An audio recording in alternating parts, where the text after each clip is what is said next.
Olá! A partir de hoje, estaremos disponibilizando informações sobre as escolas técnicas do SUS. Neste episódio, abordaremos a lógica idealizada para a construção da RET-SUS. Para uma melhor compreensão, é preciso entender como se deu a conformação dos trabalhadores de nível médio da saúde no Brasil.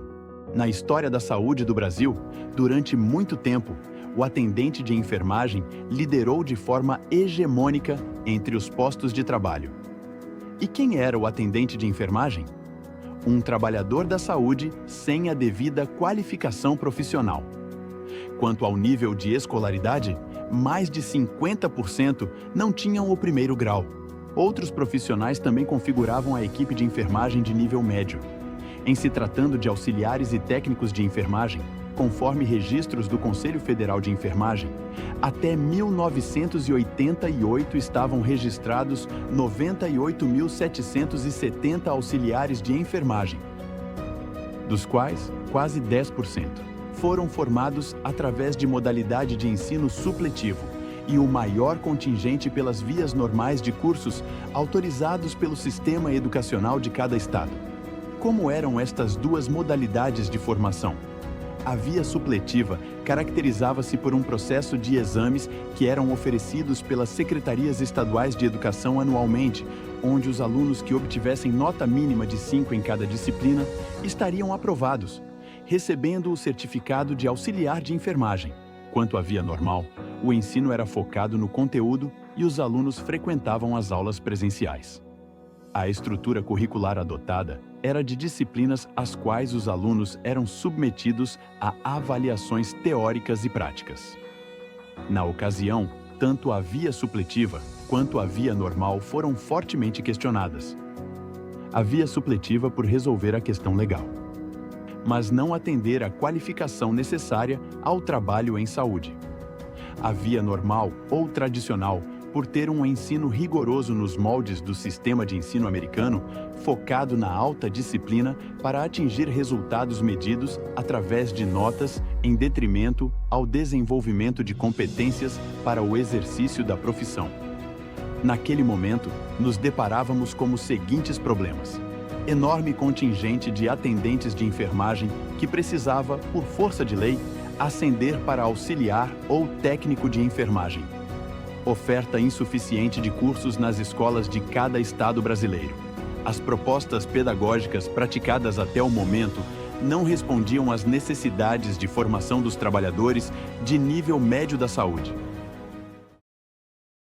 Diante desta inquietude e por militar nos espaços de ação da enfermagem, eis que surge a mentora de uma proposta que, ao longo do tempo, veio a se efetivar na rede de escolas técnicas do SUS.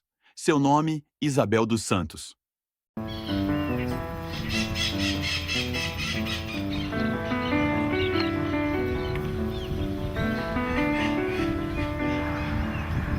Curiosa, visionária, apaixonada. Isabel dos Santos, nascida em Pirapora, Minas Gerais, no ano de 1927, entra para a história da saúde pública brasileira como a mulher responsável por criar e desenvolver importantes políticas de inclusão na área de recursos humanos no setor da saúde pública brasileira, no final do século XX. Por que você nasce, então? Você tem que construir algo, você tem que ter compromisso com algo, né? Quer dizer, isso é inato, né? Não é todo mundo assim? Eu, pelo menos, sou assim. Eu não posso ver ninguém sofrer, né? Quer dizer, eu fico... Qualquer tipo de sofrimento, físico, social, né? Eu sou solidária. Agora, se a pessoa tiver, qualquer pessoa que estiver lutando para melhorar, sair da situação, conta comigo que eu estou ali sempre junto, né? Eu gosto. A minha energia vem daí, né?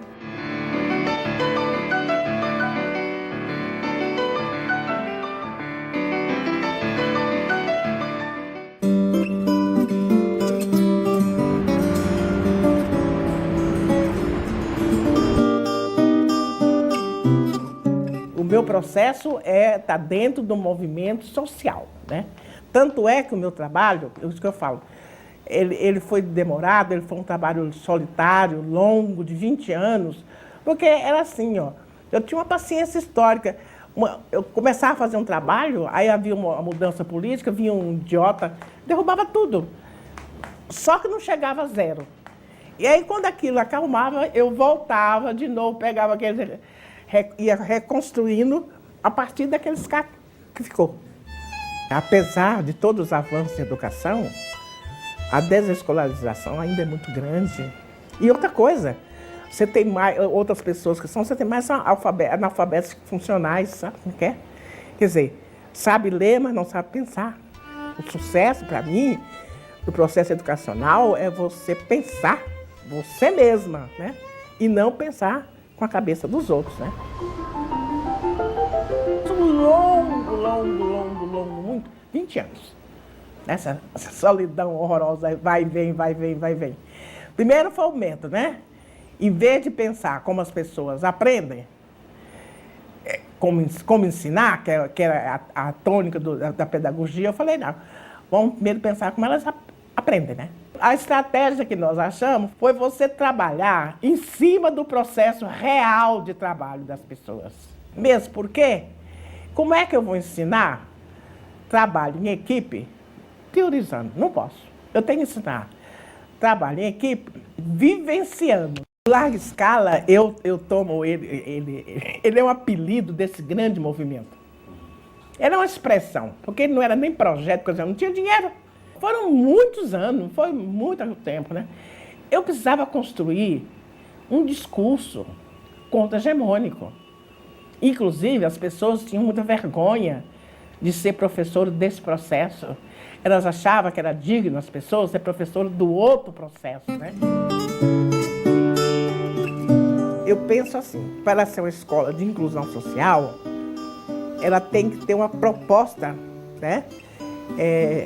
Pedagógica, né? Político-pedagógica. Ela tem que ter uma proposta, ela tem que entender o corpo docente todo dela, o povo todo que trabalha com ela, tem que saber muito claro, explicitar muito bem o que eles entendem de educação, de sociedade, de democracia, de SUS, dessas coisas todas. Tem que ter um marco de referência, né? E o que é libertação, o que é educação para libertação. As escolas todas que eu abri, a primeira coisa que eu fiz foi construir esse marco de referência. A partir do marco de referência, porque senão, como é que eu vou fazer uma proposta pedagógica libertadora? Não posso. Eu só posso fazer uma proposta pedagógica libertadora se você tiver uma concepção de homem e sociedade, uma outra concepção de homem e sociedade, né? Então, eu te construiu, e a partir daí, desse marco de referência, você organizava o regimento interno dessa escola, coerente com esse marco de referência. Como é que você... Aí a avaliação não pode ser para punição, é para ajuda o cara a superar, é para ajudar a superar e não para punir, porque a avaliação, de um modo geral, é para punir, né? E nessa nossa escola, a avaliação não é para punir, é para superar, né? Para o cara conseguir avançar.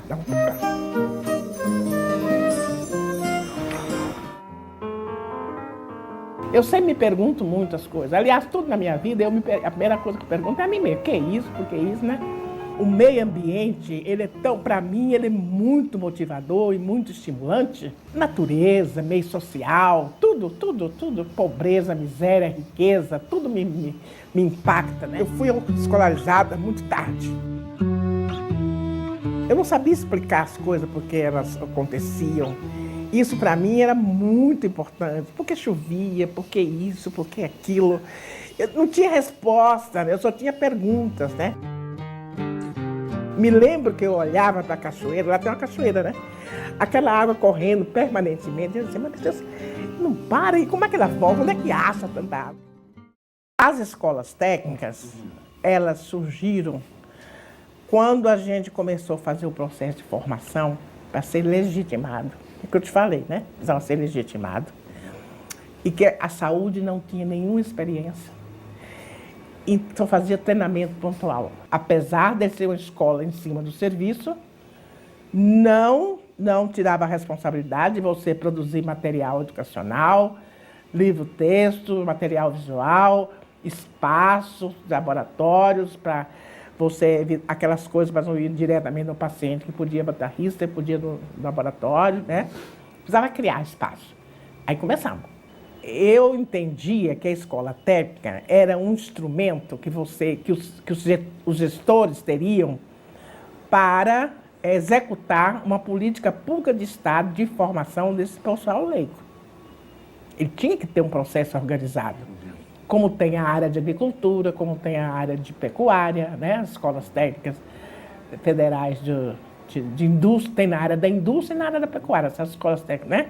A saúde não tinha escola técnica. E eu achava que ela tinha que ter, porque a saúde era muito importante, não tanto quanto economicamente, ou até ser economicamente também, mas ela tem uma grande divisão do trabalho, com um grande número de profissional de nível médio em todas as áreas. Nutrição, enfermagem, laboratório, né? A estatística, saneamento, é muita gente, são muitas habilitações, né?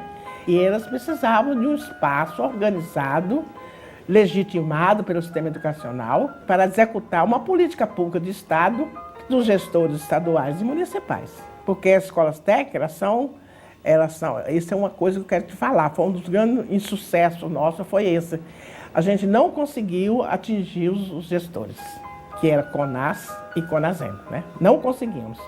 Quer dizer, eles não conseguiram ainda evoluir como gestores para valorizar a formação das pessoas, né? Eu tinha que fazer essa formação desse pessoal todo sem tirar do trabalho. É como você consertasse um trem em andamento. Não, então não pode sair de cima do processo de trabalho. Porque o próprio aprendizado dele era a produção que eles faziam. Praticamente nós temos hoje em quase todos os estados. Tem 30 e tantas escolas. E sem dinheiro, viu? Foram criadas assim na base da conversa, né? Agora, elas estão longe ainda de cumprir o seu papel. Por isso, pelo atraso dos gestores, né? A sociedade brasileira hoje é diferente, porque firmou a questão da educação profissional. Vale a pena acreditar no ser humano. Vale a pena você insistir. É que cada um tem seus prazos, né? Você tem que ter paciência para poder aguentar, esperar, né? O prazo de cada um que não é igual, né? Mas eu acho que vale a pena, sempre vale a pena. A educação sempre vale a pena, né?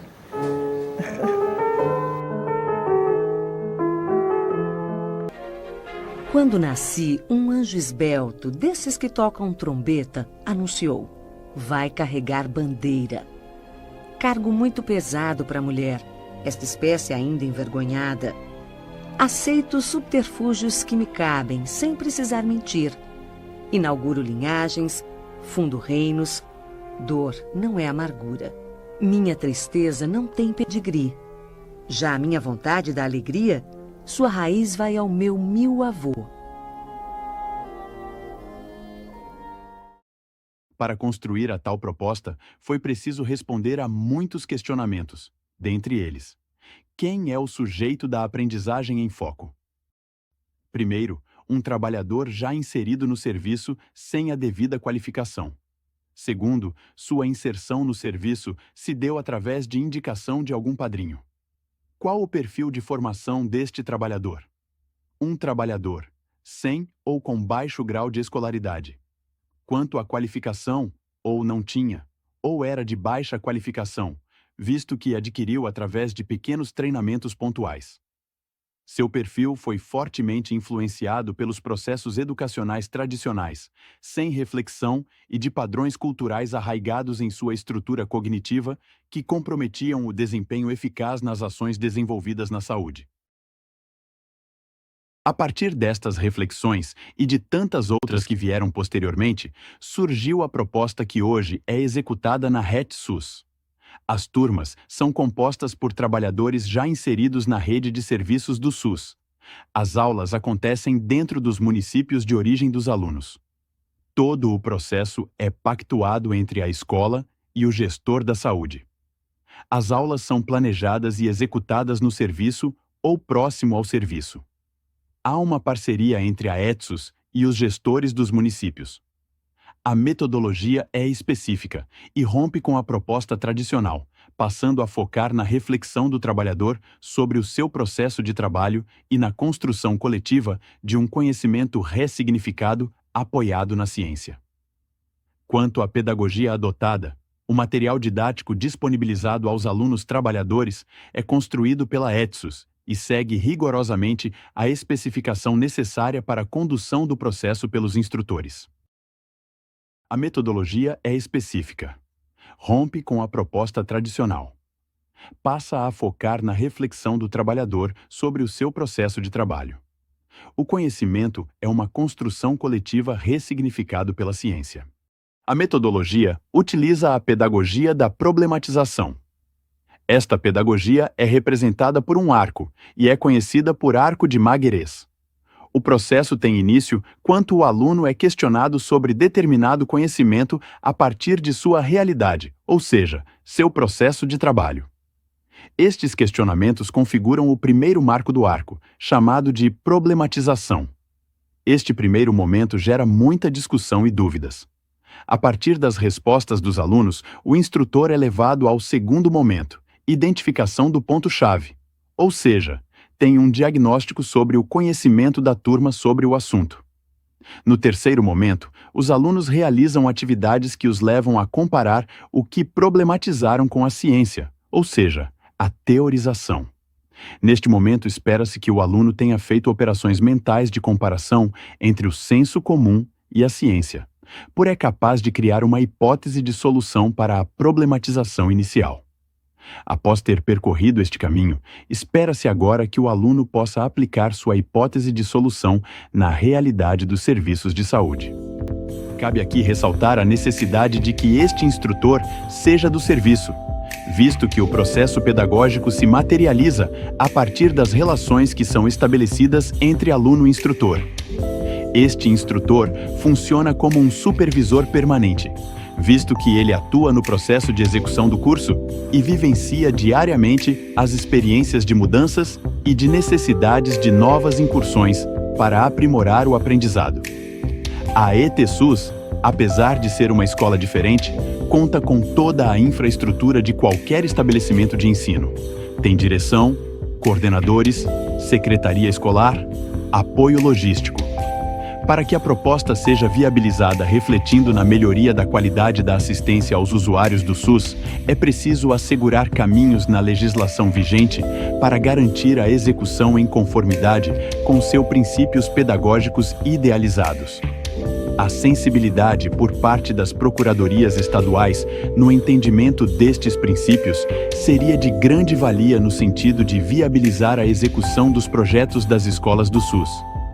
A análise das especificidades da proposta pedagógica destas escolas poderia contribuir para a mudança de paradigma nos processos de ensino-aprendizagem, os quais, em se tratando de saúde, precisam ser cuidadosamente pensados, visto tratarmos com saúde, onde o erro pode ser fatal.